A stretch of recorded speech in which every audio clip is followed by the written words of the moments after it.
bonjour à tous, merci d'avoir choisi le Morning pour vous informer. En ce lundi matin, on est ensemble et pour mon plus grand plaisir pendant 2 heures d'actualité en direct. Ça se passe tous les matins depuis Tel Aviv et on démarre par les grands titres à l'une de la presse arabe et israélienne ce matin.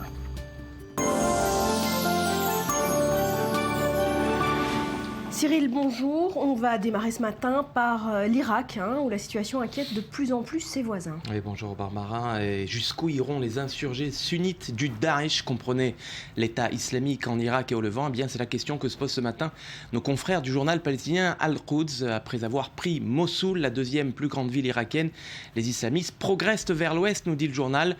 L'étendard noir frappé de l'inscription « Il n'y a pas d'autre Dieu qu'Allah » flotte donc désormais sur 3 postes frontaliers. 2 à la frontière syrienne, nous explique le journal, et un autre à la frontière jordanienne. De quoi inquiéter donc le royaume hachémite, écrit le quotidien proche des autorités d'Amman, si bien que l'armée du roi, donc nous dit le journal, a déployé d'importantes troupes à la frontière irakienne.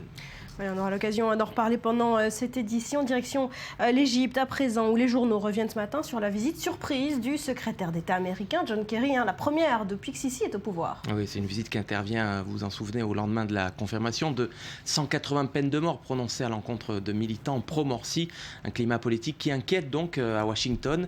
Et Kerry s'est rendu donc au Caire en visite surprise pour demander plus de dialogue avec l'opposition et plus de démocratie. Elle s'est entretenue en tête-à-tête avec le nouveau président Al-Sisi et avec son homologue également égyptien. Mais Kerry n'est pas arrivé les mains vides, nous dit ce matin le quotidien libéral égyptien Al-Masri El-Yom, l'égyptien aujourd'hui. 572 millions de dollars, c'est le montant de l'aide américaine qui a été débloquée hier, qui a été débloquée par le Congrès il y a une dizaine de jours et qui a été annoncée donc hier lors de la visite du secrétaire d'État américain. Une aide qui avait été conditionnée, on s'en souvient, en octobre dernier à la mise en place de réformes démocratiques au pays du Nil. Donc voilà, une manière peut-être pour Sisi d'encourager les Égyptiens à aller un peu plus en avant dans la réforme démocratique. Ouais, John Kerry continue son périple dans la région. Il est désormais en Jordanie. À la une de la presse israélienne ce matin, Cyril, la riposte de Tsahal cette nuit, côté syrien, après la mort d'un adolescent israélien hier sur le plateau du Golan, mais également la poursuite des recherches des 3 adolescents enlevés en Cisjordanie. Oui, en une des journaux Barbara, on retrouve ce matin la même image, vous allez le voir, celle d'un véhicule éventré à proximité de la frontière syrienne.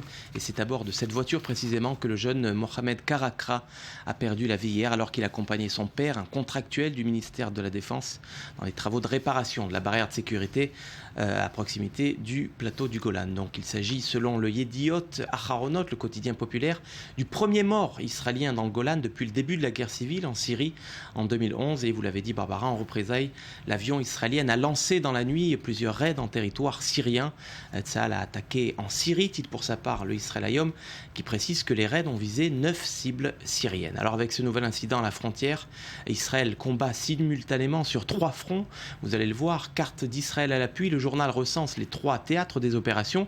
Dans le nord, on vient de le voir, mais aussi dans le sud, avec les tirs de roquettes depuis la bande de Gaza. Et puis l'arrestation de ce Palestinien armé d'une grenade qui a été interceptée hier alors qu'il tentait de pénétrer dans un village israélien à la lisière de la bande de Gaza. Et puis enfin, on l'a dit, en Cisjordanie, où l'opération Gardien de nos frères se poursuit. Une opération qui, selon le journal de gauche Haaretz, est en train d'atteindre ses limites. Consulté par le journal, des hauts responsables militaires se sont exprimés, sous couvert d'anonymat évidemment, en faveur d'un retour à une opération beaucoup plus ciblée pour retrouver les 3 adolescents. Et puis après avoir estimé qu'elles étaient insuffisantes, le Premier ministre israélien Benjamin Netanyahou a salué hier les condamnations de Mahmoud Abbas. C'est une bonne chose selon Netanyahou, qui est cité ici par le quotidien en langue anglaise Jérusalem Post. Sur cette caricature signée Guy Morad dans le Yediot Aharonot, les spectateurs du Hamas n'ont pas vraiment l'air d'apprécier la chanson. Pas convaincu non plus le jury, composé du Premier ministre israélien et des ministres de droite, Bennett et Ya'alon, et Netanyahou d'annoncer son verdict mitigé. Comment vous dire, monsieur Abbas, l'interprétation n'est pas si mauvaise que ça, mais il manque quelque chose au niveau de l'émotion. Abbas qui inspire également ce matin le caricaturiste du journal du Hamas, Félestine. Le président palestinien, vous le voyez, figuré ici en tailleur, qui préfère prendre les mesures du costume de son client israélien plutôt que celles de la réconciliation palestinienne. Merci Cyril. Et notre invité ce matin, c'est Freddy Eitan. Bonjour, merci d'être avec nous, ancien diplomate israélien. Alors on l'a vu, un week-end tendu en Israël, 3 fronts soudainement qui s'ouvrent. Est-ce que ça risque de dégénérer sur un des fronts ? C'est possible. Et vous savez, la situation a été explosive. Elle a été toujours, d'ailleurs, hélas, nous suivons les conflits permanents. Israël se trouve dans une situation où l'environnement est hostile. Il est hostile sur le plan des menaces proches et lointaines. Il est hostile vis-à-vis des groupes terroristes, mais aussi il est hostile vis-à-vis sur le plan de la délégitimation de l'État d'Israël. Donc il y a plusieurs rayons à battre et à combattre. La riposte, la dernière riposte en Syrie n'est pas la première. Elle est plus sévère que les autres. Elle est plus sévère parce qu'il y a eu un mort pour la première fois et donc on devait riposter et c'est tout à fait naturel et légitime que l'État d'Israël pointe du doigt la responsabilité du régime d'Assad. Et non seulement Assad, parce que Assad joue aussi avec des satellites. Assad, s'il n'a pas donné directement des ordres de lancer une opération contre Israël, ça va de soi que le Hezbollah et d'autres groupes terroristes sont derrière. Ils souhaitent donc enflammer le Golan. Qu'est-ce qu'ils cherchent ? Ils cherchent à rentrer dans un conflit ouvert avec Israël ? Tout à fait. Et donc, ils veulent créer, avec l'Iran aussi, ce qu'on appelle un nouveau front du Hezbollah, un second Hezbollah. Il existe un Hezbollah au Liban. Maintenant, on va créer un nouveau Hezbollah en Syrie. Et ça nous inquiète beaucoup parce que non seulement le régime syrien, est évidemment, bien que Assad a été réélu pour la 3e fois, mais pourrait éventuellement tomber. On sait très bien ce qui se passe en Irak. On a vu aussi ce qui se passe en Jordanie, donc le front Est est menacé. Est-ce que dans cette histoire, Assad n'a quand même pas intérêt à calmer le jeu, à ne pas rechercher l'escalade avec Israël ? Oui, mais il n'est pas capable. Il n'est pas capable de maîtriser ses troupes. Plus d'un tiers du pays est aux mains des djihadistes. Et les djihadistes que nous combattons en Europe sont les mêmes djihadistes que nous combattons en Syrie et en Irak et maintenant peut-être en Jordanie. Et donc Israël doit être à la fois vigilant, Israël aussi doit avoir sa politique de dissuasion. Et cette riposte cette nuit est surtout un message dissuasif. Et dans ce sens-là, je crois qu'on n'a pas intérêt évidemment nous-mêmes à enflammer. Ça va, j'espère, parce qu'il a été entendu à plusieurs reprises. Et je vous rappelle qu'il n'y a pas eu jusqu'à présent de réaction syrienne officielle. Il n'a pas eu, quand il y a eu des attaques contre des convois de munitions et de troupes vis-à-vis donc du Hezbollah. Mais pour la première fois, nous annonçons d'une façon claire et nette que nous avons attaqué en Syrie. Restez avec nous, Freddy Eitan, on vient de le dire, le front nord se réchauffe donc, mais l'armée israélienne poursuit dans le même temps son opération antiterroriste en Cisjordanie, 11e jour de recherche pour tenter de retrouver les 3 adolescents enlevés par des terroristes. Les accrochages avec les Palestiniens se font de plus en plus nombreux depuis 24 heures, le récit de Daniel Ziri, on en parle juste après avec notre invité. Les Palestiniens commencent à perdre patience. Au 10e jour de l'offensive de Tsahal en Cisjordanie, Mahmoud Abbas a réclamé des explications au Premier ministre israélien Binyamin Netanyahou concernant les décès de 4 Palestiniens tués au cours de la semaine passée. Des explications qui ne se sont pas fait attendre. Binyamin Netanyahou a répondu au président de l'autorité palestinienne lors du Conseil des ministres ce dimanche matin. Nous sommes au milieu d'une opération pour retrouver nos enfants et les ramener à la maison. Cet effort comprend quelques frictions avec la population civile en Judée et Samarie. Nous n'avons aucune intention de blesser des civils, mais nos forces agissent de la manière nécessaire pour leur autodéfense.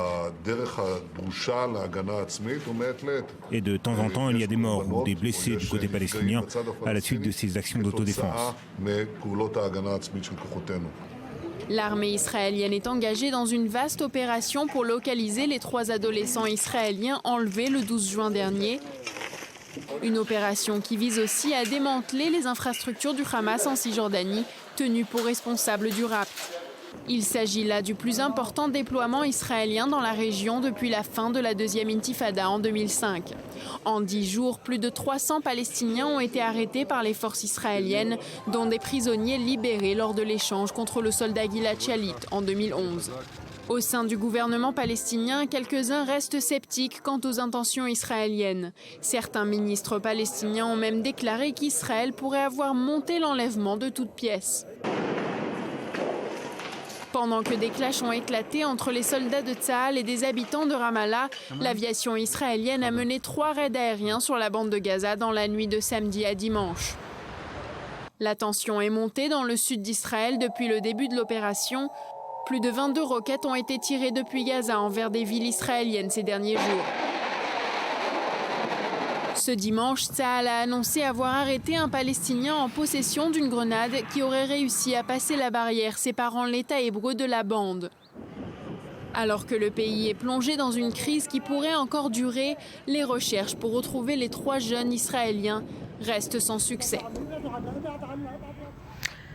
Freddy Eitan, est-ce qu'Israël va pouvoir poursuivre indéfiniment ce déploiement massif en Cisjordanie ? Le temps nécessaire sera effectivement selon les indications du renseignement et la collecte d'informations que nous avons. Vous savez, il s'agit d'une opération, c'est comme si on recherche une aiguille dans une botte de foin. C'est assez compliqué, c'est assez complexe. Et donc, les ratissages, les opérations à la fois terrestres, mais aussi par des drones, par un renseignement, par les interrogations donc, des détenus qui ont été arrêtés, tout cela est une opération très vaste. Il s'agit de trouver donc très rapidement ces 3 adolescents. Ces 3 adolescents, le seul crime qu'ils ont eu, c'est de se faire de l'autostop. Donc, il ne s'agit pas, comme on le prétend... Tout de même, Freddy Eitan, qu'il n'y ait toujours aucun signe de vie, qu'on n'ait toujours rien trouvé après 11 jours de recherche, ça n'augure de rien de bon. Mais évidemment, dans des conditions pareilles, il est très difficile de savoir qu'est-ce qui se passe. Il y a des grottes, on a vu, il y a des tunnels. Et donc c'est vrai qu'il s'agit bien de la Cisjordanie, de la région de Hébron, et ils n'ont pas été transférés, ça, selon toute vraisemblance. Ils y sont toujours. Ils sont toujours dans la région, et là, on essaye de les retrouver. Alors, sur le terrain, on a vu ces dernières 24 heures que les Palestiniens commencent à s'impatienter. Hein. C'est difficile, peut-être même cette routine depuis 10 jours, avec ces recherches constantes, ces fouilles de jour comme de nuit. Certains menacent même du 3e intifada. Ça risque de dégénérer. Ça risque de dégénérer, on le sait aussi. Mais il faut comprendre aussi qu'Israël est en légitime défense. Quand on tue un adolescent sur le Golan, et quand on tue et on essaye de tuer, de kidnapper 3 adolescents, nous devons riposter. Toutes les guerres et toutes les opérations militaires sont sales, et il y a des problèmes, et il y aura évidemment des accrochages. Mais il faudrait que les Palestiniens comprennent qu'une part, l'incitation à la haine, d'une part, qui a manipulé donc les populations, et aussi de faire tout pour arriver à un compromis. Et je crois qu'après chaque crise ou conflit armé, on peut trouver et relancer un processus de paix. Et c'est là l'importance. Ce processus de paix et de cette crise, avec peut-être un homme qui se distingue dans cette crise, c'est le président palestinien. Il a été qualifié unanimement presque de courageux après un discours qu'il a fait la semaine dernière en Arabie Saoudite, où il exige de libérer les otages sur le champ. Il accuse les ravisseurs de nuire aux Palestiniens. De son côté, Binyamin Netanyahou a réagi froidement, on va dire, à cette prise de position risquée de Mahmoud Abbas. Est-ce que vous comprenez cette position de Binyamin Netanyahou ? Oui, je vais vous le dire pourquoi. Parce qu'il ne faudrait pas non plus faire comprendre que Mahmoud Abbas est un collaborateur de l'État d'Israël.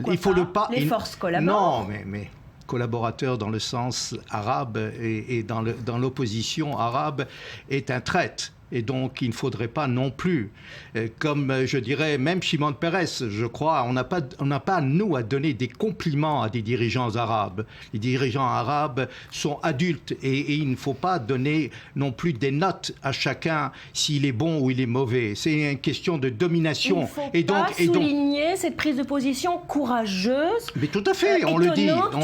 Palestinien. Écoutez, il faut le faire et il faut l'encourager, mais ne pas donner des compliments. On n'est pas là à donner des compliments et à intervenir dans les affaires palestiniennes. Quand Shimon Peres dit que c'est le meilleur partenaire qu'Israël n'ait jamais eu, là aussi c'est une erreur ? Non, c'est un constat, mais ça ne veut pas dire Ça ne veut pas dire barbare, il faut comprendre. Ça ne veut pas dire qu'on doit intervenir.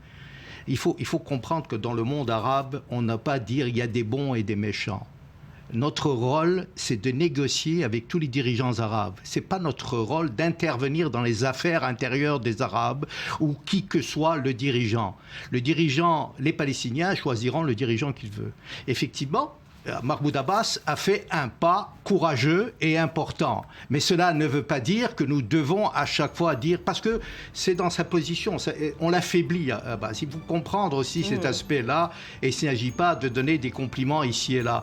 Il est important, et je le répète, de ne pas mettre au pilori Mahmoud Abbas, parce que le monde arabe, la Ligue arabe, prendrait cela comme une collaboration directe, et cela minimiserait donc le rôle d'Abbas. Merci beaucoup Fred Yetan d'avoir été avec nous ce matin. Bonne journée. Merci Cyril.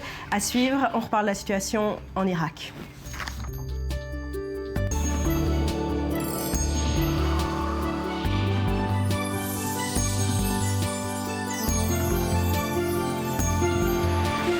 On est de retour sur le plateau du Morning, direction l'Irak, où les djihadistes poursuivent leur avancée et consolident leur position dans l'ouest du pays. 4 nouvelles villes sont tombées aux mains de ces djihadistes. L'armée irakienne s'est, elle, retirée de ces zones. Et John Kerry est dans la région pour tenter d'éteindre le feu irakien. Rappel des faits en images. Au moins 7 personnes sont mortes dans des frappes aériennes à Tikrit, ville du nord de l'Irak. Impossible de savoir s'il s'agissait de civils ou de djihadistes. La ville, comme de nombreuses autres dans le nord, est passée sous contrôle de l'EIIL, l'État islamique en Irak et au Levant. Les forces de sécurité irakiennes et les forces kurdes tentent d'endiguer la progression des islamistes qui, depuis 13 jours, ont pris le contrôle total d'une partie du nord irakien, dont la ville de Mossoul, deuxième ville du pays. Ils marchent à présent vers Bagdad. Les chefs religieux chiites d'Irak ont demandé à la population de prendre les armes contre l'EIIL pour défendre le pays. Nous avons répondu à l'appel d'Al-Marjia pour lutter contre ces rats qui viennent de l'extérieur pour détruire l'Irak. Nous sommes tous unis. L'Irak est uni avec les sunnites, les chiites, les kurdes, les chrétiens et les sabéens. On est tous unis. Ces volontaires, qui n'ont pour la plupart pas de formation militaire, doivent lutter contre un des groupes djihadistes les plus puissants. Les experts estiment que 20 000 hommes ont été enrôlés dans le IIL et que la fortune du groupe islamiste s'élève à 2 milliards de dollars. D'après Téhéran, ce sont l'Arabie saoudite et le Qatar qui soutiennent financièrement les terroristes. Le président iranien Hassan Rouhani a d'ailleurs mis en garde ses homologues du Golfe. Nous conseillons aux pays qui aident les terroristes avec leurs pétrodollars de cesser de le faire. Ils doivent savoir que demain viendra leur tour. Barack Obama a quant à lui promis d'envoyer 300 conseillers militaires pour soutenir les forces de sécurité irakiennes. Sur le terrain, les conditions de survie sont difficiles et des centaines de milliers d'Irakiens fuient le conflit. Beaucoup se réfugient au Kurdistan irakien. Là-bas, ils dépendent presque exclusivement de l'aide humanitaire. Ce dimanche, d'autres civils ont fui l'ouest irakien après que l'armée se soit retirée et que les insurgés aient pénétré dans les villes proches de la frontière syrienne. Et on tente de mieux comprendre la situation avec vous. Christian Mallard, bonjour, merci d'être avec nous, spécialiste des questions internationales. Alors, John Kerry est dans la région. À quel point, d'après vous, les Américains vont s'impliquer ou au contraire essayer de rester en dehors de ce bourbier irakien qu'ils connaissent trop bien finalement? Vous savez, dans la mesure où la politique officielle de Barack Obama est une politique de retrait de tout ce qui sont les zones de conflit, je n'ai pas le sentiment que les Américains vont quand même s'impliquer beaucoup dans cette affaire, tout en étant quand même très prudents. Maintenant, considérer que l'État islamique irakien au Levant est quand même l'ennemi numéro 1 au Moyen-Orient, alors il y a quand même des choses qui sont très paradoxales, qui paraissent très surprenantes. Parce que regardez, vous avez le régime de M. Al-Maliki, qui est l'agent de Téhéran. M. Al-Maliki, c'est l'agent de l'Iran en territoire irakien. Et on demande l'aide de M. Kerry, enfin de M. Obama, à un régime qui est quand même inféodé à l'Iran et que en lesquels les Américains n'ont pas totalement confiance, surtout en ce qui concerne le dossier nucléaire. Et puis dans le même temps, on voit bien, les Américains sont très conscients que le champ de bataille entre les chiites d'un côté et les sunnites de l'autre est en train de s'élargir de la Syrie à l'Irak, et que les deux grands protagonistes, en effet, sont l'Iran d'un côté au niveau des chiites, et puis l'Arabie saoudite de l'autre au niveau des sunnites. Donc si vous voulez, au milieu de tout ça, Les Américains, maintenant, ont pratiquement décidé de se retirer de tous ces champs de conflit. Alors, ils peuvent intervenir, en effet, ils l'ont dit. Ils ont envoyé 300 conseillers de sécurité autour des troupes irakiennes, de l'armée irakienne pour les aider.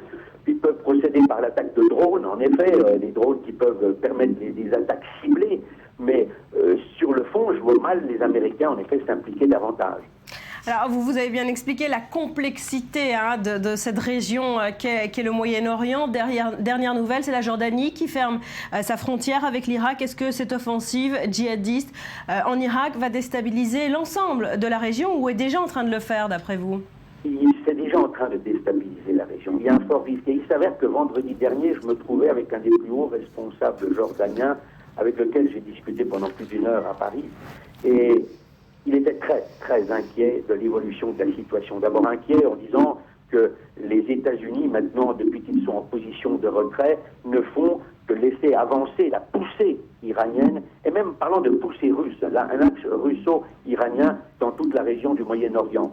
Et en même temps, disant que finalement, aujourd'hui, que d'après les contacts qu'ils avaient eu, on l'a vu récemment, d'une rencontre au sommet entre les Saoudiens et les Iraniens, mais il me disait que les Saoudiens considéraient aujourd'hui, en effet, que l'Iran était le vrai danger au Moyen-Orient. Merci donc, beaucoup. Si vous voulez, on le sent bien, les Jordaniens sont très inquiets d'abord de cet afflux de réfugiés qu'ils ont du mal à contenir. Et en même temps, ils se rendent compte de l'évolution de la situation et ils sont très inquiets en effet d'une déstabilisation générale du Moyen-Orient, on peut le dire. Merci beaucoup Christian Mallard, on doit s'arrêter là, notre ligne est assez mauvaise ce matin. Merci beaucoup d'avoir été avec nous en tout cas.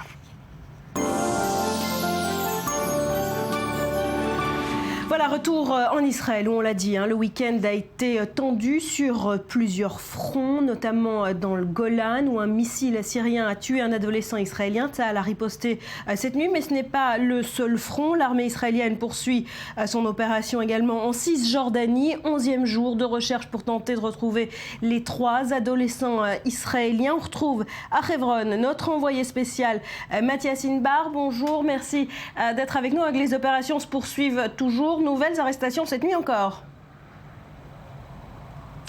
Oui, Barbara, 37 opérations exactement de militants proches ou liés directement au Hamas, et puis des infrastructures et de la logistique du Hamas, notamment cette association caritative Dawa, qui projette et qui diffuse des messages envoyés par les chers du Hamas. Voilà ce que l'on peut dire cette nuit, et les opérations se poursuivent, que ce soit dans le nord-ouest de la ville de Hebron, mais également à Naplouse, à Jenin et à Toukarem dans le nord de la Samarie. Ce que nous annoncions la semaine dernière, à savoir ce qui n'était pas officiel, l'est aujourd'hui, et il existe bien effectivement des cavités souterraines et des tunnels à l'intérieur de ces maisons, notamment dans la ville de Hebron. Et d'ailleurs, de manière surprenante, cette unité Yahalom, c'est-à-dire diamant en français, celle qui a pour but de découvrir ces tunnels de contrebande et des tunnels d'explosifs, a découvert des cavités derrière des frigidaires, derrière des armoires de vêtements. Tout est passé au peigne fin. Effectivement, si des armes légères et lourdes pourraient se trouver à l'intérieur de ces cavités, fort à parier effectivement que ces 3 adolescents pourraient également se trouver à l'intérieur de ces tunnels. Alors Mathias, on a vu depuis 24 heures que les esprits commencent à s'échauffer en Cisjordanie, de plus en plus d'opposition de la part des Palestiniens sur place. Est-ce que Tsahal, dans ce cas de figure, compte poursuivre cette opération, cette incursion indéfiniment ?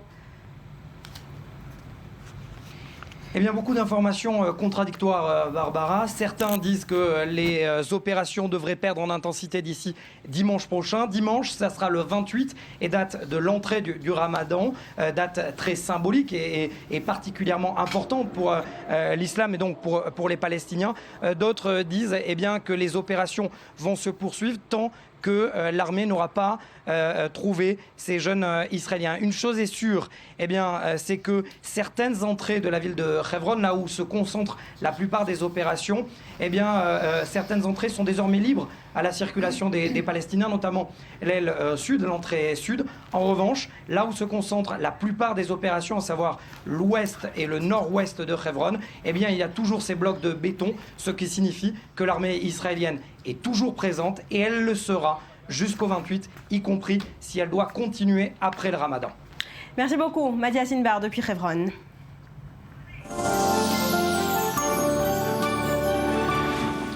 Betsabé, on balaie l'actu internationale avec vous. Bonjour. Et on commence ce matin avec l'Égypte et une prison peu recommandable. Oui, alors vous avez rappelé que John Kerry s'est rendu en Égypte ce week-end. L'idée, bien sûr, vous l'avez dit, démêler un peu ce scénario qui se joue en Irak, mais il est aussi venu pour plaider pour les libertés. Alors les libertés pour tous, de rassemblement, d'associations, mais aussi dénoncer les condamnations à mort, les procès de masse, d'autant que sa visite intervient au lendemain de la condamnation de 183 condamnations de pro-Morsi. Et non, il ne fait pas bon être pro-Morsi dans l'Égypte du maréchal devenu président Al-Sisi. Mais voilà, John Kerry se demandera sans doute s'il s'est montré assez agacé quand il lira le Guardian. Regardez la prison égyptienne cachée d'Azouli. Voilà, c'est l'article du Guardian, des disparus, entre guillemets, ils sont torturés. Le Guardian, dont des journalistes, Barbara, ont interrogé plusieurs anciens prisonniers, des avocats, des militants pour les droits de l'homme, des proches même de dits disparus, avec des révélations qui font froid dans le dos. Dans cette prison, des centaines d'Égyptiens sont détenus sans aucune surveillance judiciaire. En ce moment, 400 y seraient retenus et torturés. Alors voici la prison militaire secrète, dit le Guardian d'Azouli, à une centaine de kilomètres au nord-ouest de Caire, dont The Guardian donc a publié la photo satellite, et c'est là que des centaines d'Égyptiens, alors quelques frères musulmans, aussi des manifestants, pour la plupart d'entre eux ce sont des salafistes, ils ont été emmenés là les yeux bandés, en toute impunité, et là ils sont régulièrement battus, apprend-on, ils sont électrocutés, ils sont pendus nus par les poignets jusqu'à ce qu'ils parlent. Et la spécificité, j'insiste là-dessus, c'est qu'au fin fond de cette base militaire, ils sont tenus à l'écart de tout système juridique. Alors Amnesty et Human Rights ont déclaré que l'échelle de cette répression a été sans précédent dans l'histoire de l'Égypte moderne. Donc rien de tel qu'un bon printemps arabe finalement pour rebooster les droits de l'homme dans un pays. Voilà, c'est ce que John Kerry est venu demander au président Sisi, faire de l'ordre pour cette protection des droits de l'homme. Allez, on part pour l'Italie à présent. Le pape François se dresse contre la mafia. Et alors, pas seulement, il les a carrément excommuniés, les mafiosi. Alors, ça s'est passé où ? Ça s'est passé en Calabre. La Calabre, c'est la région mère de la 'ndrangheta. C'est la plus sanglante des 4 mafias italiennes. C'est celle, en gros, qui coupe les gens en petits morceaux quand elle n'est pas contente. Et alors, il la qualifie, cette mafia, d'adoration du mal et mépris du bien commun devant 250 000 fidèles. Donc, vous voyez quelques images. Alors, pas très discret comme commentaire. Et en langage papal, je vous avoue que c'est plutôt sec. Alors, d'autant qu'il va plus loin. On l'écoute tout de suite.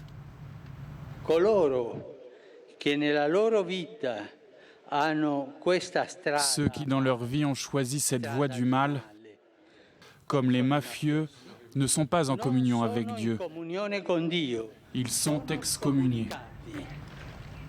Voilà, alors, on n'a pas laissé le son jusqu'à la fin, mais il a déclenché des applaudissements extrêmement nourris. Alors, vous avez entendu un pape qui n'a donc pas froid aux yeux. Je dirais même que John Kerry aurait pu s'en inspirer, au lieu de promettre une dizaine d'appages bientôt livrées à l'Égypte. Alors, cela dit, l'excommunication prononcée par le pape n'a pas de valeur légale, nous apprend La Croix, mais il s'en est pris à la famille calabraise de la mafia à plusieurs reprises. En ce week-end, il y a bien insisté. Plus jamais de 'ndrangheta a-t-il lancé lorsqu'il a rencontré la famille de Coco. Coco, c'est ce petit Nicolas Capolongo. Il avait 3 ans, il a été tué en janvier d'une balle dans la tête et puis on l'a incendié. Pourquoi ? Parce que son grand-père était en règlement de compte, il devait de l'argent apparemment à la mafia. Alors le pape, qui en excommuniant ces mafieux va plus loin que Jean-Paul II, nous dit Il Fatto Quotidiano, au journal de gauche italien. Je vous rappelle que Jean-Paul II avait averti une autre mafia, Cosa Nostra, la mafia sicilienne, c'était en 93. Donc le pape qui nous surprend encore et qui n'en a pas fini d'en découdre avec la mafia. Le pape est courageux. Allez, on poursuit ce tour d'horizon des clics de l'actu internationale. On part en Angleterre, où le tour de taille des soldats britanniques crée la polémique. Dites-moi tout. Oui, alors on s'arrête en chemin à Paris avec le quotidien français de référence qui fait fi aujourd'hui du politiquement correct. Regardez, les soldats anglais trop gros pour le service. Vous allez voir tout de suite Le Monde qui s'interroge. Ces soldats au tour de taille qui ne convainquent plus ses supérieurs sont-ils victimes d'une alimentation trop riche en frites et en pizza ? Alors si vous voyez ici, Barbara, comme moi, quelques voisinages entre Paris et Londres qui ne s'entendent pas très bien, je vous arrête tout de suite. L'observation, en fait, nous vient du Royaume-Uni lui-même qui s'inquiète de l'état de ses soldats. Alors non pas qu'il se soit confié sur quelques forums pré-estivales, sur quelques kilos en trop, et non, il s'agit en fait d'un rapport très sérieux publié ce dimanche et qui révèle que plus de 32 000 d'entre eux, donc de ces soldats, ont raté un test de conditions physiques élémentaires. Alors en gros, ils font des pompes, ils courent, tout ça dans un temps limité. Et alors 32 000 ont échoué. À la direction de la source de l'info, le Sunday Times, que vous voyez sur vos écrans.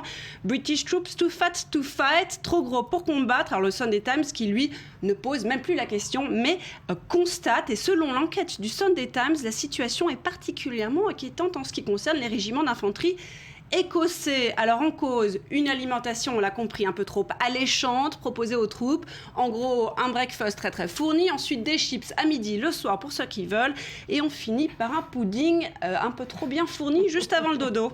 Voilà, sans oublier les frites et les pizzas, vous l'avez dit. Allez, on finit, Betsabé, par cette pétition de lycéens français contre quoi exactement ? Alors, c'est 40 000 lycéens qui s'adressent directement au ministère de l'Éducation nationale français. Ils dénoncent un carnage. Alors, ni contre le racket, ni contre la cantine. On parle cette fois d'épreuves de maths. En cause, l'épreuve de maths du bac scientifique. Et alors, en quelques mots, c'est le Figaro qui se pose la question, est-ce que c'est le bac qui est trop dur ou les élèves qui sont trop nuls ? Alors, en réponse, je me permettrai de dire que les élèves sur Twitter ont aussi dénoncé le poème Crépuscule de Victor Hugo. Oui. Ils ont insisté, Victor Hugo, ils ont dit que c'était un fils de pute avec ce poème. On a parlé avec Donc peut-être que les maths ne sont pas en cause finalement. Voilà.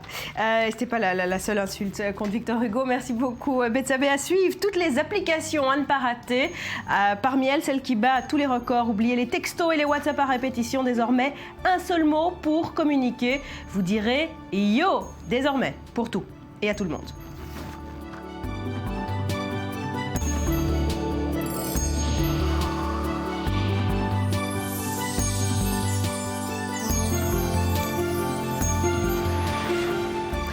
On dit souvent que les meilleures idées sont les plus simples. On va parler à présent d'applications, celles qu'on attendait depuis longtemps. C'est tellement simple qu'on se demandait comment on a pu faire jusqu'ici sans elles. Johan, je vous dis pas bonjour, je vous dis yo. Exactement, alors je vous réponds Yo, c'est le nom de la première application. Cette application donc s'appelle Yo et permet d'envoyer tout simplement des Yo de smartphone à smartphone. Plus besoin d'écrire, de créer du contenu ou de rechercher des photos, vous avez quelque chose à dire, quoi que ce soit, vous envoyez un Yo à votre contact. Alors à quoi ça sert ? C'est une question qu'on peut se poser évidemment. Et bien ce Yo remplace en fait tous les messages un peu inutiles qu'on peut envoyer. Par exemple, salut, par exemple, je suis arrivé, ou tu peux me rappeler, ou je t'attends. Tous les appels manqués qu'on pouvait faire pour signaler notre présence ou le fait qu'on est arrivé au lieu de rendez-vous et qu'on attend. Et ben on envoie tout simplement un Yo et votre destinataire reçoit un message, voilà, un Yo qui s'affiche sur son écran. Alors il faut savoir par exemple que le coût des appels manqués, c'est pas mal, notamment dans les pays du tiers-monde, c'est-à-dire qu'au Bangladesh par exemple, il faut savoir que 70% du trafic mobile repose sur les appels manqués parce que les communications téléphoniques coûtent cher et que du coup on communique par ce système. Là, voilà, on remplace tout type de communication par un simple mot, un simple geste. C'est un peu le POC. Via cette application, et donc c'est gratuit. C'est gratuit. On installe tous l'application et on s'envoie des Yo entre nous pour signifier quelque chose qui, en fonction du contexte, peut vouloir dire quelque chose que l'autre comprendra. Donc en fait, c'est parce que c'est à ce point simple que ça marche, quoi. Ouais, c'est juste je signifie et en fonction du contexte, ce que vous signifiez va être compris par votre interlocuteur. Voilà. Vous en pensez quoi, Virginie ? Yo. C'est très simple. Non, mais c'est vraiment ça. C'est vraiment très simple. Combien de fois on envoie des textos pour ne pas dire grand-chose ? C'est bon, tu peux me rappeler. Ou j'ai terminé, je t'attends, t'es où ? Voilà, tout ce genre de textos. Je pense que c'est pas mal en voiture. Ouais, c'est pas mal en voiture quand on peut pas écrire. Exactement. C'est un bouton. C'est d'une efficacité redoutable. C'est le mode de communication d'ailleurs le plus simple qu'on connaisse aujourd'hui. Il y a plus besoin de parler. C'est une touche tactile. Voilà, un clic, c'est réglé et votre message est passé. Je trouve ça d'une efficacité magique, moi. C'est sûr que c'est efficace. Ce qu'on peut regretter, ce qui est peut-être un petit peu désolant, c'est que ça laisse plus vraiment de place à la créativité, à la poésie des mots, Il va falloir vous remettre aux lettres. Il va falloir vous remettre aux lettres. En même temps, est-ce que vous préférez un yo ou un message pseudo-romantique, subtil, bien tourné, avec beaucoup de fautes d'orthographe ou écrit en phonétique comme il se fait aujourd'hui? Ça, c'est sûr, c'est rédhibitoire. Voilà. Donc, quitte à avancer, on avance et on part sur un nouveau type de communication. Alors, il faut savoir que l'application a séduit 50 000 utilisateurs en 2 mois pour 4 millions de yo envoyés, ce qui est quand même énorme. 4 millions de yo envoyés en 2 mois. En un peu plus de 2 mois, exactement. Autre exemple d'application. Non, mais juste, c'est qui fait ça, l'application Yo? C'est un Israélien. Il s'appelle Yo. C'est un Israélien qui s'appelle Or Arbel, qui habite aujourd'hui à Los Angeles. C'est israélien, d'accord. Qui a développé l'application. Il a d'ailleurs levé plus d'1 million, 1,2 million de dollars de fonds pour le développement de son application récemment. Alors, autant d'admiration que de critiques, parce que finalement, beaucoup disent qu'il n'y a pas vraiment de modèle économique sur l'application et qu'il pourrait participer à l'éclatement d'une nouvelle bulle Internet. Voilà, comme toutes ces applications où on ne comprend pas trop comment ils gagnent de l'argent, mais qui fonctionnent et qui arrivent à lever des fonds. Alors, dernier exemple d'application, enfin d'exemple d'application, ils ont créé, la startup a créé le compte World Cup. Si vous suivez ce compte, vous recevez un yo à chaque fois qu'un but est marqué pendant la Coupe du Monde. Ah, pas mal. Voilà, c'est juste un L'efficacité, quoi. L'efficacité. Droit au but. Mais alors, on ne sait pas qui, par contre. Hein. Non, c'est pas qui. Non, c'est juste, voilà, un but vient d'être marqué. Donc des yo pour tout. Des yo pour tout. Deuxième application. Deuxième application, alors celle-là pourrait vous concerner directement toutes les deux. Je vous laisse découvrir la suite en images, on se retrouve juste après. There's a problem that concerns all women, no matter their skin color, their age, their nationality.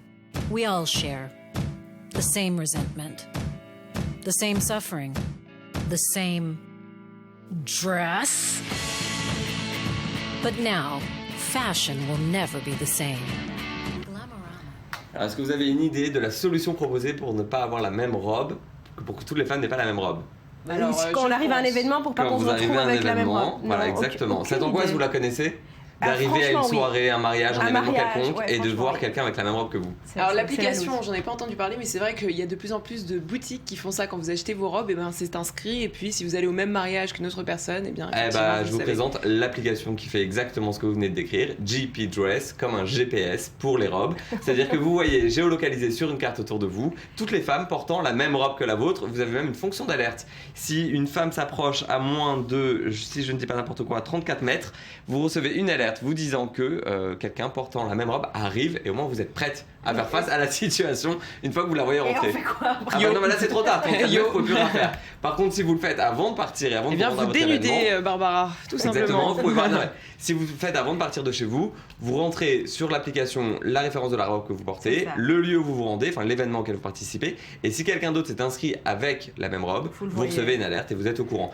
Alors il y a quand même des hicks, parce que ça c'est une idée qui en théorie fonctionne très bien. Après il y a que tout le monde y participe. Il faut que tout le monde participe. Il y a qu'une sélection de robes qui ont été référencées aujourd'hui dans l'application. Voilà, il faut rentrer l'événement, etc. Mais dans l'idée c'est plutôt sympa. Ça résout un petit problème du quotidien. Bon, on passe à la dernière application. On passe à la dernière application. Et alors là, problème du quotidien qui me concerne et qui nous concerne tous, mais qui a le don de m'énerver personnellement, le fameux texto « T'es où ?» Ah ouais. Et alors, pire que le t'es où, c'est expliquer où on est. Voilà, alors passer des heures au téléphone, des textos, Messi, à droite, à gauche, à côté du café. Super compliqué. Problème réglé avec cette application qui s'appelle Wayme. 2 boutons. Le premier bouton, t'es où, qui envoie un texto à votre interlocuteur pour lui demander où vous vous trouvez. Et dans ce texto, un lien, donc un deuxième bouton, réponse, qui envoie automatiquement la géolocalisation. À la première personne, la géolocalisation précise, l'endroit très précis de là où vous êtes. Plus besoin de se demander où on est, de 50 textos, de je ne comprends pas des explications. Un bouton t'es où, un bouton réponse, l'histoire réglée, efficacité maximale. Ils n'ont pas découvert grand chose. Ils n'ont pas découvert grand chose. Sur WhatsApp, la géolocalisation, je le fais souvent. La différence, c'est que là, c'est 2 boutons. C'est très simple, c'est efficace, on aime. Et ça va vite. Et ça va vite. Merci beaucoup, Johan. Merci, Barbara.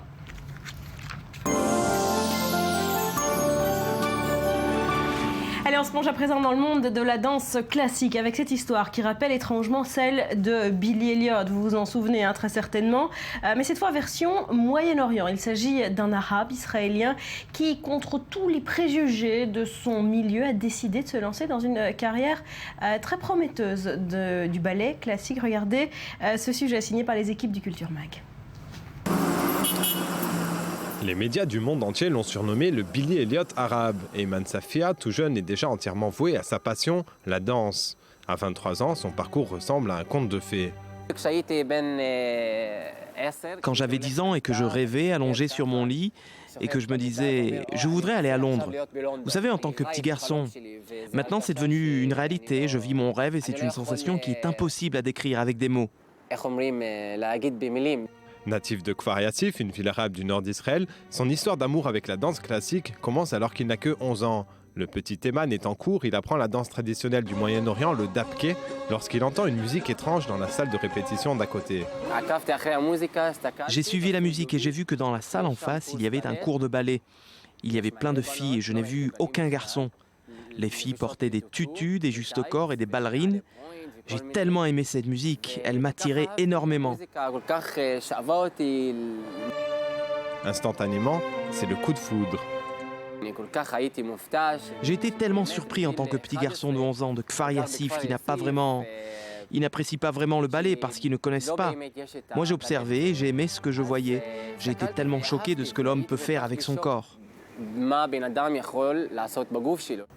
Eman se met alors à apprendre les pas de danse tout seul et en secret dans sa chambre. Petit à petit, sa détermination force les préjugés. Son talent est reconnu. Il est découvert par la chorégraphe israélienne arabe Rabba Morkos. Il intègre le centre de danse Krieger de Haïfa, puis c'est la célèbre Yehudit Arnon, fondatrice de la compagnie de danse du kibbutz, qui le prend sous son aile. Ces deux marraines persuadent alors son père que Eman doit continuer de danser.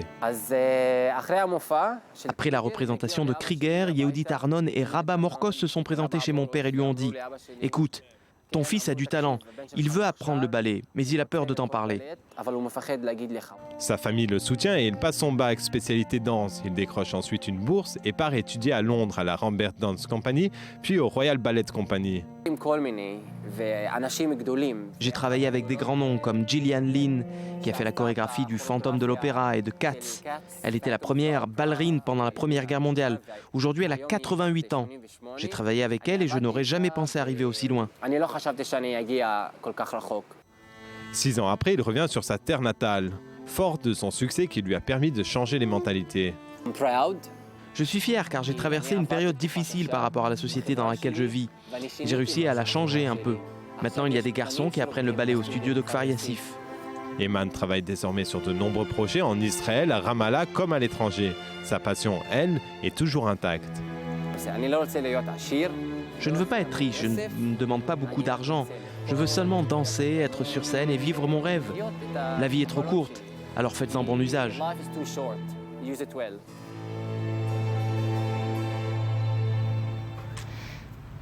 La vie est trop courte, faites-en bon usage. Vous en faites un bon usage ? Toujours.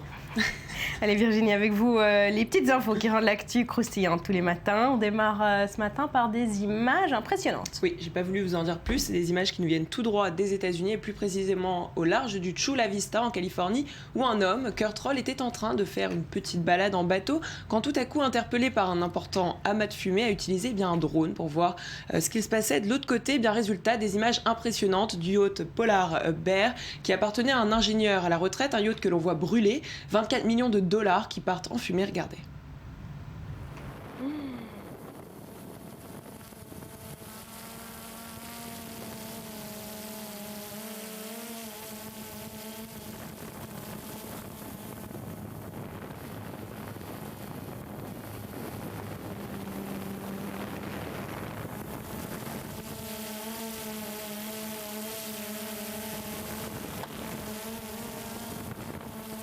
On ne sait toujours pas les causes. En tout cas, les pompiers sont arrivés à temps. Ce qu'il faut savoir, c'est que 100 travailleurs ont été évacués. Heureusement, il n'y a pas eu de blessés. L'incendie a été complètement maîtrisé. Pour l'instant, on cherche toujours à savoir ce qu'il s'est passé. Voilà, c'est toujours triste de voir ça. Mais en tout cas, des images impressionnantes et on le voit, on a l'impression d'être dans un film. Ah, complètement. Mais c'est bien réel. Allez, on part maintenant du côté du Brésil où le mondial n'efface pas totalement les problèmes économiques du pays, l'indignation et la violence. Bah oui, on le sait, Barbara, cette Coupe du Monde coûte très cher et beaucoup de gens au Brésil ont du mal à se nourrir. La contestation se ressent de plus en plus dans le pays. Du coup, vous le voyez sur ces images, les Brésiliens ont inventé ce qu'on appelle le Kama Sutra. Sutra qui signifie racler en portugais, un détournement du Kama Sutra, un détournement politique qui, comme vous pouvez le voir sur ces images, met en scène des policiers et des manifestants dans des poses plutôt suggestives pour illustrer les affrontements auxquels le Brésil fait face chaque jour. Et puisqu'on en parle, on va voir tout de suite, Barbara, des images qui nous viennent tout droit de Rio, où un policier habillé en civil a menacé des manifestants venus protester contre le mondial. Alors vous allez le voir, il est armé, ça s'est passé juste avant le match Argentine-Bosnie. Regardez attentivement, 3 coups de feu ont été tirés dans les airs.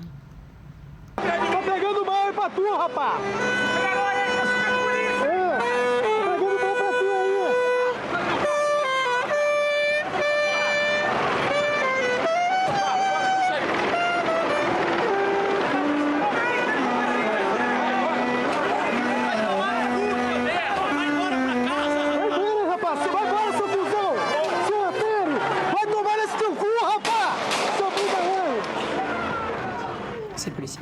Voilà, agitation dans les rues de Rio. Agitation dans les rues, alors vous l'avez vu, tous les journalistes autour, et puis la police en civil qui menace tous les manifestants chaque jour, et qui n'hésite pas, en fait. Qui voulait les disperser, leur faire peur, qui n'hésite pas à tirer. On continue en l'air. Ouais. Oui, heureusement.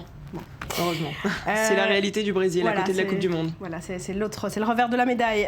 Direction la Chine à présent, avec un nouveau record du monde. Et oui, un nouveau record du monde, vous l'avez dit, ça semble en tout cas bien parti pour Yang Yongshun, un jeune artiste qui, en 2 semaines à peine, a peint une illustration 3D sur le sol de Nankin, en Chine. Alors son nom, Pulse of Youth, le pouls de la jeunesse en français, une œuvre qui s'étire sur plus de 360 mètres de long et 7 mètres de large, soit plus de 2500 mètres carrés. On va le voir apparaître à l'écran. C'est une fresque qui a été réalisée en partie pour les Jeux Olympiques de la jeunesse d'été 2014 qui se dérouleront du 16 août au 28 août prochain. Alors les images que vous venez de voir tout de suite correspondent au record actuel qui est détenu par une création de l'artiste britannique Joe Hill dans le Canary Wharf à Londres. Vous le voyez sur cette image, cette œuvre dépasse les 1120 mètres carrés et avait été créée en 2011, Barbara. Pas mal.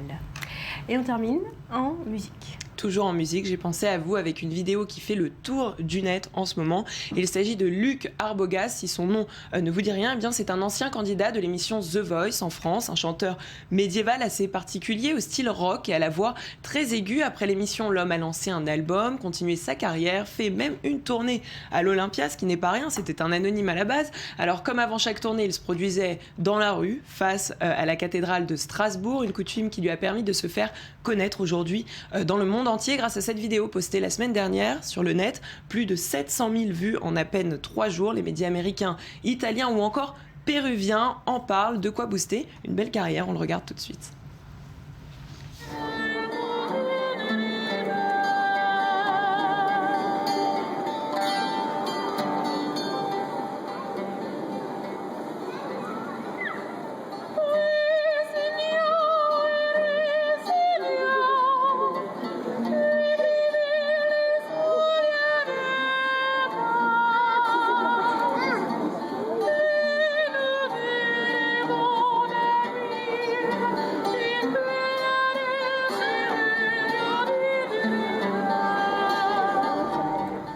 Et ça fait le buzz. Et ça fait le buzz. On aime, on n'aime pas. En tout cas, c'est particulier. Je peux vous dire qu'il a énormément de succès, Barbara. Parce que je vous ai vu rigoler, ça ne vous plaît pas tellement.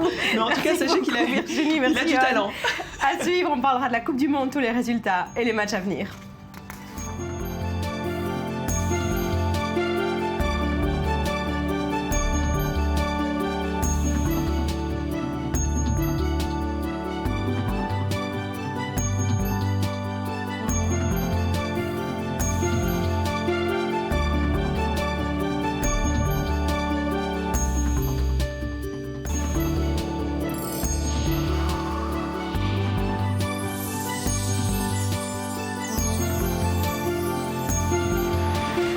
est de retour sur le plateau du Morning. Merci d'être avec nous. On va parler de la Coupe du Monde dans un instant avec vous, Lise. Tous les résultats, les matchs à venir. Mais tout de suite, on va commencer avec vous, Rudy, ce qui fait l'actualité ce matin sur Internet.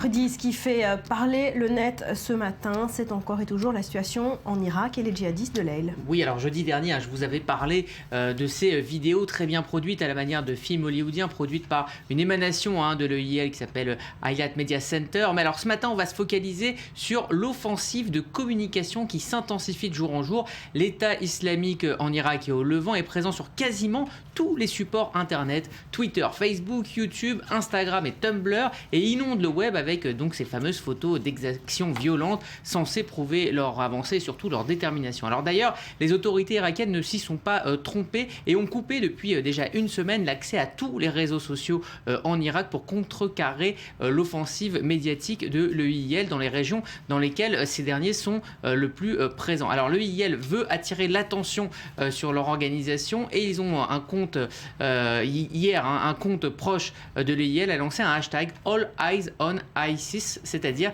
les yeux rivés sur l'EIL avec des messages de propagande très clairs comme celui-ci: vous avez essayé le socialisme, le panarabisme, le communisme et ils ont tous échoué, l'heure est désormais au califat. Voilà, c'est ce qu'ils veulent faire, créer un califat islamique dans cette région.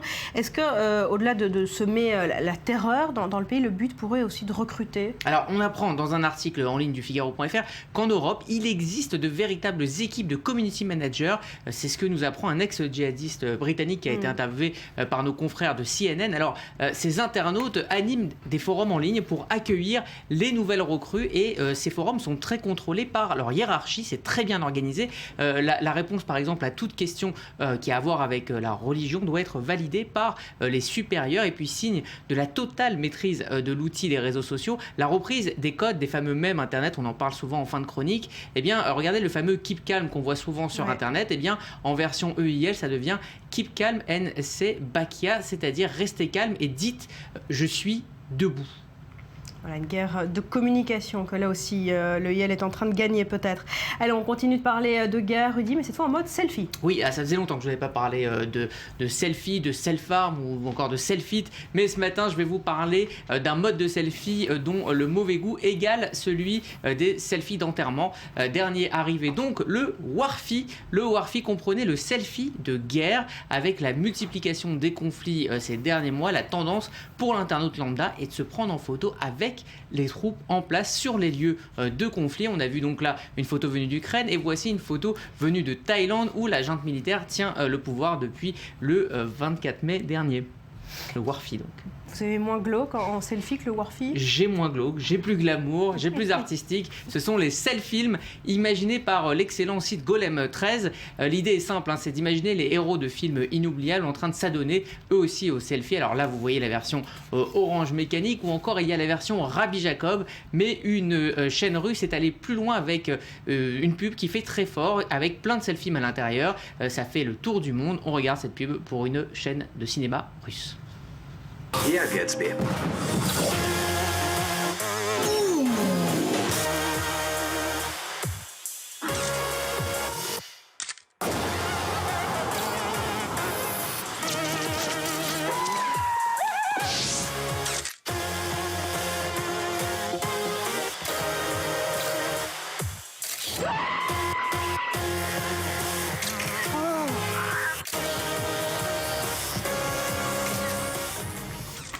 Voilà, le selfie est partout. On se demandait comment on faisait jusqu'ici. Oui, c'est vrai. Restez avec nous, Rudy. On parle foot dans un instant.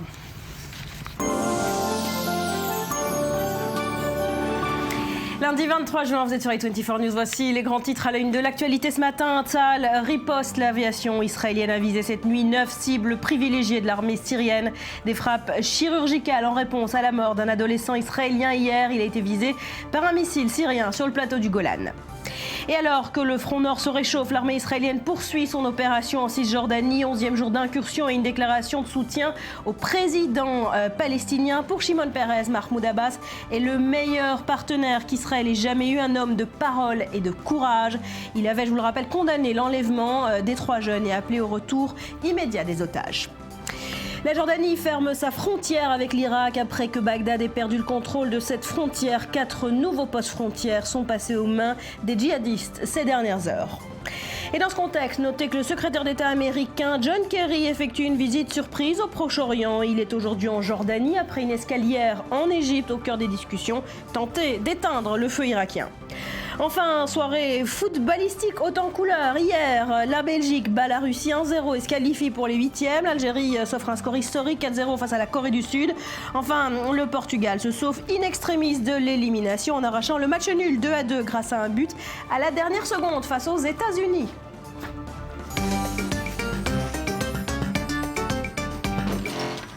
Voilà, et on va développer toutes ces informations footballistiques comme tous les jours avec vous, Lise Barenbaum. Merci d'être avec nous. C'est un plaisir de vous avoir tous les matins pendant le mondial.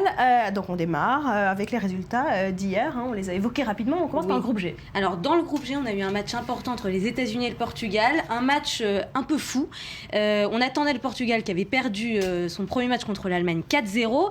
Ils ont arraché le match nul 2-2 face aux États-Unis, mais c'était difficile. En première mi-temps, ils ont mené grâce à un but de Nani.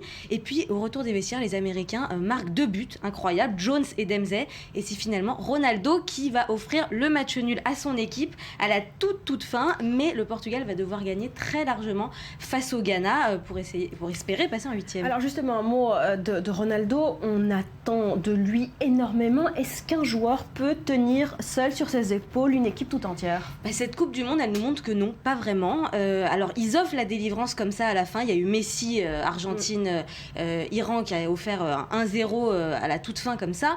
Et là, Ronaldo qui a sauvé son équipe hier. Mais finalement, ils sont pas très bien servis par leur sélection nationale. Ils réussissent beaucoup moins bien qu'en club. Et les équipes qui réussissent à ce mondial, c'est celles qui jouent plus collectif. Comme par exemple la France qui n'a pas Ribéry, mais qui réussit quand même très bien.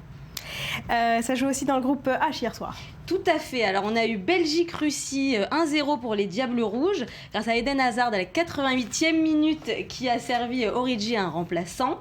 Donc les Belges qui déçoivent un petit peu, c'était pas un jeu exceptionnel mais quand même qui vont passer en 8e. Ouais. Je suis pas très d'accord.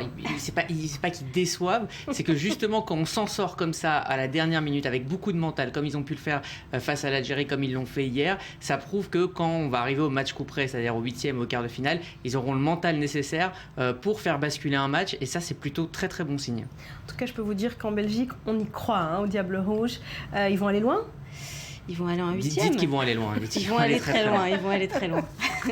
Allez, au programme ce soir, des matchs. Alors, vous voulez encore parler du dernier match d'hier soir ? Oui, de l'Algérie qui a gagné 4-2. C'est historique pour les Fennecs algériens. C'était face à la Corée du Sud. Donc, un match assez exceptionnel. Les Algériens sont très très contents. Ça fait 32 ans qu'ils étaient en échec en Coupe du Monde. Donc, c'est historique. Un nul contre la Russie pourrait leur suffire pour aller au second tour. Donc, bravo à l'Algérie en tout cas. Alors, au programme ce soir, des matchs dans le groupe B. Le groupe B, tout à fait. On aura Australie, Espagne et Chili, Pays-Bas. Donc le Chili et les Pays-Bas sont d'ores et déjà qualifiés. Les Australiens étaient les moins forts du groupe, mais bon, ils ont quand même été assez dignes pendant cette Coupe du Monde. Donc un très beau match en tout cas ce soir entre le Chili et les Pays-Bas qui sont très forts jusqu'à maintenant. Rudy, sur le Chili, vous voulez dire quelque chose ? Oui, le Chili est quasi qualifié, enfin est qualifié et porte vraiment tout un peuple et est vraiment soutenu par tout un peuple. C'est la surprise. Et il y a une pub virale qui a tourné sur les réseaux sociaux ce week-end et qui a très vite dépassé les frontières du Chili. Alors est-ce que vous vous souvenez des 33 mineurs chiliens qui étaient restés coincés plus de 2 mois et demi en 2010 dans une mine ? Eh bien, eux aussi, ils supportent leur équipe. C'est une pub très, très émouvante. Regardez-la. En este lugar quedamos atrapados por 70 días. Nos había tragado la tierra. Fue ahí donde tuvimos que comprobar de qué estábamos hechos. Sabíamos que afuera había millones de chilenos que creían en nosotros. Y esta tierra fue testigo de todo eso. Por eso, esta tierra la llevaremos ahora sí a la cancha donde entrenará nuestra selección para llenarla de esperanza y coraje. Y así demostrarle al mundo que para un chileno nada es imposible. ¡No nos importa la muerte! ¡Porque la muerte la hemos vencido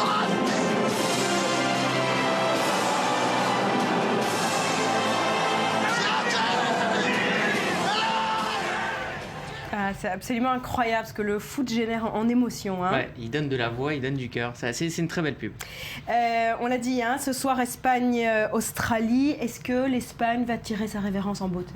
On espère, hein, c'est un peu le tour d'honneur de l'Espagne ce soir, on verra bien. En tout cas, il y a un petit malin sur Internet qui s'est amusé à poster une annonce sur le site du Bon Coin pour vendre l'équipe espagnole. Alors, je vais pas cher Pas cher, oui, 15 €, donc c'est pas très cher. Alors, je vais vous citer l'annonce. Donc, une équipe qui a peu servi avec une défense en bois et une attaque peu utilisée, à récupérer au Brésil, livré avec accessoires et entraîneur inutile. Donc voilà, ça a été déjà retweeté des centaines de fois. Pas gentil aussi ? C'est pas gentil. C'est une équipe qui a un tel palmarès et qui a fait tellement de belles choses que c'est pas drôle, possible de leur taper dessus. 15 €, bon d'accord. Les 15 €, c'est une bonne affaire. C'est une bonne affaire. Croyez-moi. Allez, ce soir, c'est aussi les derniers matchs du groupe A, le groupe du Brésil. Tout à fait. On aura d'abord Cameroun-Croatie. Donc Cameroun-Croatie, ça a déjà eu lieu. Ils avaient déçu les Camerounais 4-0. Ils vont affronter le Brésil. Et puis la finale du groupe A, très attendue, ça sera Croatie-Mexique. Alors justement, parlons du Mexique. C'est une équipe qui a surpris. Hein. Oui, ils sont plutôt confiants. Bon, ils ont gagné contre le Cameroun facilement. Et puis surtout, ils ont tenu tête aux Brésiliens avec un match nul 0-0 grâce à leur gardien Ochoa qui est devenu la véritable vedette de son pays. Et puis en attaque, beaucoup d'atouts, notamment Javier Chicharito Hernandez. Le problème du Mexique, c'est que souvent ils vont en 8e, mais ils s'arrêtent là. Donc on verra bien leur parcours. Ouais. Ils ont des chances en tout cas face à la Croatie ? La Croatie, ils ont un peu déçu face au Brésil 3-1 au match d'ouverture. Et puis après, ils sont repris 4-0 face au Cameroun. Ils ont aussi des valeurs sûres, Mandzukic, Olic, Modric. Mais ça fait longtemps qu'ils n'ont pas participé à une compétition internationale. Ils n'étaient pas au Mondial 2010. Le dernier grand exploit, c'était en 98. Ils avaient été jusqu'en demi-finale contre les Bleus. Bon, voilà, tout ça reste à voir ce soir. En tout cas, on parle avec vous ce matin aussi d'un genre de téléspectateur particulier, oui. Supporter numéro 1 le temps d'un mondial, les présidents des États. Incroyable, les chefs d'État sont extrêmement mobilisés pour leurs équipes de foot.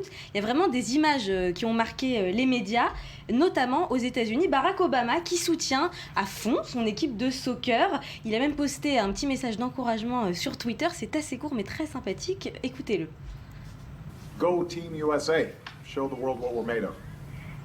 Et puis c'est pas arrêté là, hein. Sur Twitter, il a aussi posté une petite photo. 11 hommes sur le terrain, plus de 300 millions qui les soutiennent, avec une bannière étoilée, une mention, une nation, une équipe, une photo qui a été retweetée 5 millions de fois.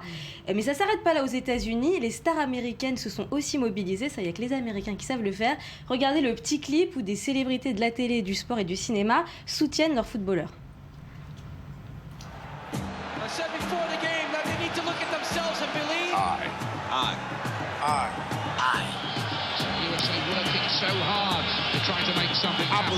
I believe. Benzema takes it.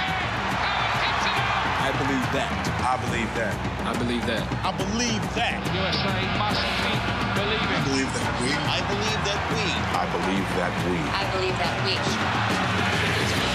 Scores on the back post. Go, USA! I believe that we will win. I believe that we will win. I believe that we will win. I believe that we will win. Pas mal le slogan, I believe that we will win. En Allemagne aussi, on a vu une Angela Merkel très fouteuse. Hein. Ah oui, Angela Merkel est complètement déchaînée, on l'a vu dans les tribunes. Elle était vraiment derrière la Mannschaft quand ils ont gagné 4-0. Carrément. Oui. Ah oui, puis après elle a été dans les vestiaires, elle a fait des selfies. Ouais. Enfin, elle était très très enthousiaste, effectivement. Allez, en France, les Bleus, finalement, c'est la dernière chose qui pourrait sauver le président François Hollande. Écoutez, François Hollande, on sait que c'est un fervent supporter des Bleus, comme l'était Sarkozy, mais il en est à 82% de mécontents, donc la route est quand même longue pour se ressaisir dans les sondages. Mais il y a un précédent célèbre, c'était en 98, Chirac qui avait bénéficié évidemment d'un regain de popularité suite à la victoire des Bleus. Par contre, en 2010, Sarkozy avait reçu Thierry Henry suite au mondial calamiteux des Bleus, et là il avait reçu beaucoup de critiques. Bon, on est quand même en pleine crise économique en France, c'est pas les victoires des Bleus qui vont résorber le chômage. Donc. Non, ça c'est sûr. Ça peut faire du bien moral quand même. Oui, c'est évident.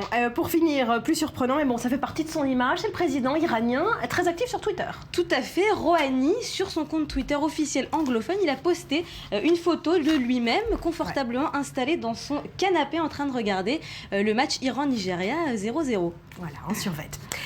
Rudy, merci beaucoup Lise. Rudy, pour finir, ce qui amuse beaucoup les internautes en ce moment, c'est les fameux sprays de l'arbitre. Les fameux sprays, oui, on va finir rapidement. Les innovations de ce mondial font réagir. Il y a eu la goal line, je vous en avais parlé. Et bien le Huffington Post ce matin nous a compilé les meilleurs détournements autour du fameux spray, le spray de mousse qui est utilisé depuis longtemps en Asie et aux États-Unis pour tracer les lignes. Alors regardez les autres usages imaginés par les internautes. Il y a la version misogyne, comme si les femmes n'avaient pas accès au foot. Et puis qui dit Coupe du Monde dit impossibilité de travailler, mais cet internaute a trouvé la solution. Et si on utilise ce spray pour dire ce qu'on pense, par exemple pour l'Angleterre, et puis voilà, je vous disais, ce spray devient très populaire. Il a investi même les cours d'école, voilà, et les parcs. Merci beaucoup Rudy, merci beaucoup Lise. À demain, tous les deux, on continuera de parler de Coupe du Monde évidemment. Merci à vous d'avoir été avec nous ce matin. Je vous souhaite de passer une très belle journée. Portez-vous bien et à demain.